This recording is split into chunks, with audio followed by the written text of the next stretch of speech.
गुजरात में पिछले 3 दशक से और केंद्र में पिछले 11 सालों से सत्ता से बाहर रही कांग्रेस अब अपना किला वापस पाने के लिए आगामी स्ट्रेटेजी को अंतिम रूप दे रही है।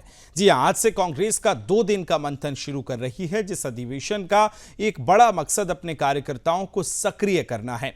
इस अधिवेशन में कांग्रेस अध्यक्ष मल्लिकार्जुन खड़गे, लोकसभा में नेता प्रतिपक्ष राहुल गांधी, कांग्रेस की संसदीय दल की अध्यक्ष सोनिया गांधी, कांग्रेस के कोषाध्यक्ष अजय माकन, संगठन महासचिव केसी वेणुगोपाल, महासचिव प्रियंका गांधी सहित पूरी कांग्रेस वर्किंग कमेटी और देश भर से 1700 से ज्यादा जो कांग्रेस के नेता हैं वो एआईसीसी डेलीगेट्स का हिस्सा बन रहे हैं। सवाल अब ये उठता है कि आखिर गुजरात में ही क्यों चुना गया। गुजरात में कांग्रेस का आखिरी अधिवेशन 1961 में के भावनगर में हुआ था।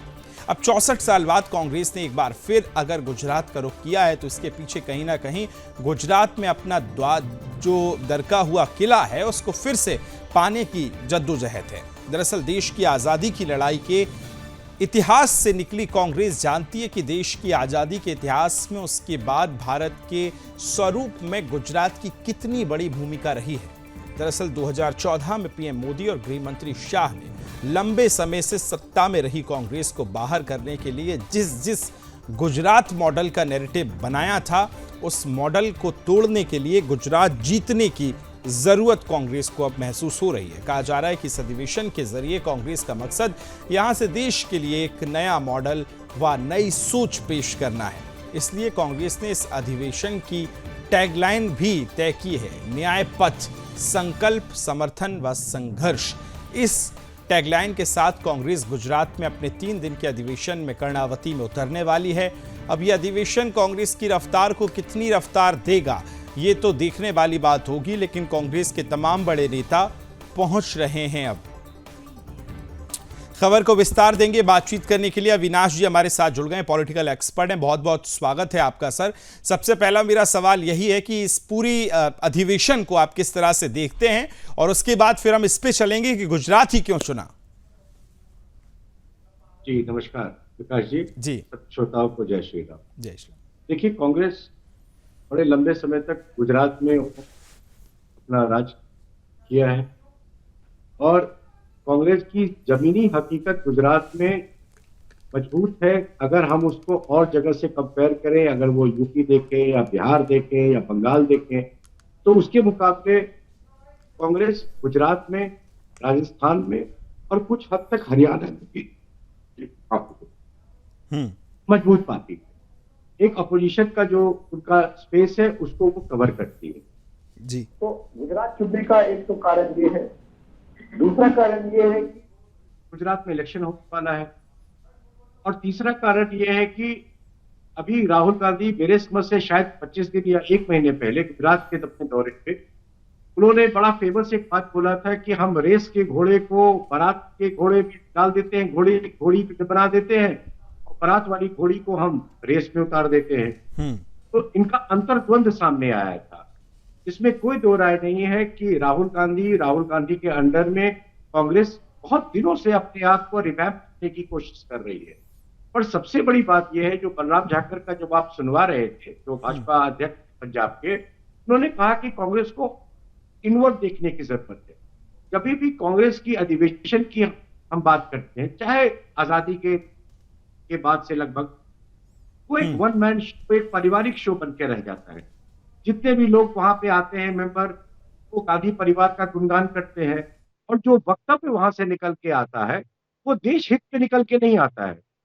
जो पहले हमें याद पड़ता है, सीताराम केसरी जो दलित नेता थे, जो ओबीसी और एससी नेता, उनको किस तरह से बंद कर दिया गया और उसके बाद उठा के सड़क पे फेंक दिया। सोनिया की बात इस्तेमाल की किसी सीडब्ल्यूसी याद आता है, पहले राजस्थान का सीडब्ल्यूसी रहा था, तत्कालीन गृह मंत्री ने आतंकवाद का एक राग छेड़ दिया।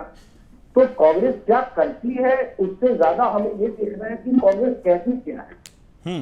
राहुल गांधी 10 दिन पहले स्पीकर के ऊपर पार्लियामेंट में ओम बिरला के ऊपर ये इल्जाम लगा रहे थे कि लीडर ऑफ ऑपोजिशन को बोलने नहीं दिया जाता है और दुनिया ने देखा कि जब वक्त बिल आया तो परिवार का कोई मेंबर, चाहे वो राज्यसभा हो सोनिया गांधी, बिल्कुल। या लोकसभा हो प्रियंका गांधी और राहुल, बोले ही नहीं। तो कांग्रेस क्या करती है से ज्यादा पीठ पब्लिक ये है कि कांग्रेस क्या कहती है। वाकई और वाकई अविनाश जी, और सवाल इसलिए भी ये बनता है कि क्या कांग्रेस अब ये समझ गई है कि जन भावना से उसने पिछले 1-2-3 दशक में जो दूरी बना ली है, जन भावना का सम्मान नहीं करना, एक बहुत बड़ा वर्ग कुछ चाहता है वहां से अपने आप को दूर रखना और सिर्फ एसी रूम से पॉलिटिक्स करना, उसको क्या कांग्रेस भांप गई है और इस अधिवेशन से कितना उसमें बूस्टर मिल पाएगा? ये समझिए सर कि कांग्रेस में नेहरू के बाद से ये परिवार का जो कब्जा हुआ है उसमें पॉलिटिकल पार्टी जैसा कम जजमानी सिस्टम जैसा लगता है कि माई बाप राहुल गांधी परिवार के हैं, अब जजमान बाकी लोग जो हैं वो उनके चेला है और जी हुजूरी में लोग लगे रहते। हमने देखा कि महिलाओं के साथ इनका क्या व्यवहार रहा है जी। अधिका खेड़ा जो एक नई नेता, एक यंग नेता थी, उसके साथ क्या व्यवहार हुआ, उन्होंने पार्टी छोड़ दिया। उसके बाद हमने देखा चाहे वो माधवराव सिंधिया हो या जितेंद्र प्रसाद यूपी में, इन लोगों के साथ क्या हुआ, उन लोगों ने पार्टी छोड़ दिया। तो इनके साथ जो नए नेता, जो भी राहुल गांधी को टक्कर देने वाले जो भी नेता जिनको इनको डर होता है, उनको या तो ये प्रताड़ित करते हैं। प्रियंका चतुर्वेदी मुझे नाम याद आता है, पार्टी वाले पार्टी अपने मेंबर को छेड़ते हैं। तो जब इस तरह का माहौल होगा पार्टी में तो कौन यंगस्टर पार्टी को ज्वाइन करना चाहेगा? वाकई, और सवाल ये भी है सर कि अब आगे अगर हम देखें जिस तरह से अभी 3 बड़े स्टेट्स, चाहे महाराष्ट्र की बात हो, हरियाणा की बात हो और उसके बाद दिल्ली जैसी जगह भारतीय जनता पार्टी ने जीत दर्ज की, तो क्या अब ये भी आगे रोड मैप तैयार किया जाएगा? क्योंकि राहुल मतलब पार्टी में देखें तो कार्यकर्ताओं में इस समय हताशा है, एक के बाद एक स्टेट आप हार रहे हैं और उसके बाद भी वो अवलोकन, वो आत्मचिंतन अभी तक नजर नहीं आया था कांग्रेस में कि बैठ के ये डिस्कशन हुआ हो कि क्यों हम ये हारे हैं। तो वो कार्यकर्ताओं को कहीं थोड़ा सा बूस्ट करने की कोशिश होगी कांग्रेस की। अब निश्चित रूप से ये किसी भी पार्टी के लीडर की या पार्टी का एक कार्यक्रम होता है जिसमें जोश भरा जाता है कार्यकर्ता पे। तभी मैंने कहा कि आप क्या बोल के जोश भर रहे हैं। मुझे याद आता है जब अभी इंदिरा भवन का उद्घाटन हुआ दिल्ली में, तो राहुल गांधी कह रहे थे कि हम सरकार के खिलाफ तो लड़ ही रहे हैं, हम भारत देश के खिलाफ लड़ रहे हैं, in fact we are fighting the Indian state. तो अगर इस तरह का वक्तव्य बोलेंगे तो कौन आपका साथ देगा? आप अपने प्रोग्राम को लाइए, आप अपने पॉलिसी को लाइए। ऐसी बात नहीं है कि 65 साल में कांग्रेस ने कुछ भी अच्छा नहीं किया है, पर सबसे दिक्कत वाली बात है कि ये परिवारवाद और परिवार का जो पार्टी पे जो कब्जा हुआ है, इसकी वजह से चाटुकारिता पार्टी में बढ़ गई। और दूसरी बात कि कांग्रेस कभी पावर के बगैर रही नहीं। वाकई ये तमाम वो महत्वपूर्ण तथ्य हैं जिस पर अब कांग्रेस को सोचने की जरूरत है, समझने की जरूरत है। अविनाश जी, बहुत बहुत धन्यवाद, आपने समय दिया और इस महत्वपूर्ण चर्चा का आप हिस्सा बने।